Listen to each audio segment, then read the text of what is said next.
প্রকৃতি আমাদের সম্পদ নয়, আমাদের দায়িত্ব। অপরূপ সৌন্দর্যের মাঝে দাঁড়িয়ে মনে হলো প্রকৃতি কত নিঃস্বার্থ। সে আমাদের শ্বাস নেওয়ার জন্য অক্সিজেন দেয়, পান করার জন্য পানি দেয়, ফল এবং ফসল দেয়, ছায়া দেয়, শান্তি দেয়।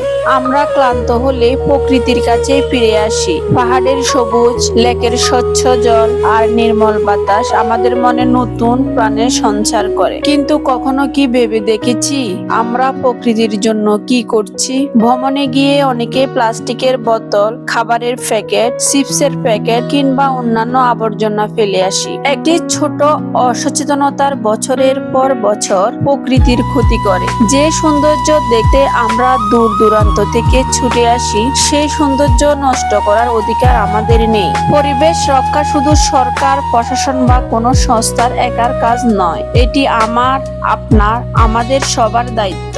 একটি প্লাস্টিক সঠিক জায়গায় ফেলা, একটি গাছ লাগানো, অপ্রয়োজনীয় পলিথিন ব্যবহার কমানো, জলাশয়ে ময়লা না ফেলা, এসব ছোট কাজই একদিন বড় পরিবর্তনের ভিত্তি গড়ে তোলে। আমরা যদি আজ সচেতন না হই, তাহলে আগামী প্রজন্ম হয়তো এমন সবুজ পাহাড়, নির্মল লেক আর বিশুদ্ধ বাতাস শুধু ছবিতে দেখবে। আমি বিশ্বাস করি প্রকৃতিকে ভালোবাসা মানে আল্লাহর সৃষ্টি ও তার দেওয়া নেয়ামতের প্রতি কৃতজ্ঞতা প্রকাশ করা। প্রকৃতির যত্ন নেওয়া শুধু নাগরিক দায়িত্ব নয়, এটি একটি নৈতিক দায়িত্ব।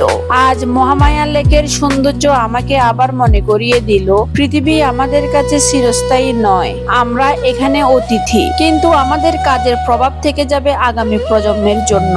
তাই আসুন আজ একটি প্রতিজ্ঞা করি, যেখানে সেখানে ময়লা ফেলবো না, ভ্রমণে গিয়ে প্রকৃতিকে আগের চেয়েও পরিচ্ছন্ন রেখে আসবো, অন্তত একটি গাছ লাগাবো এবং যত্ন নেব, প্লাস্টিকের ব্যবহার যতটা সম্ভব কমাবো, আমাদের সন্তানদের ছোটবেলা থেকে প্রকৃতিকে ভালোবাসতে শেখাবো।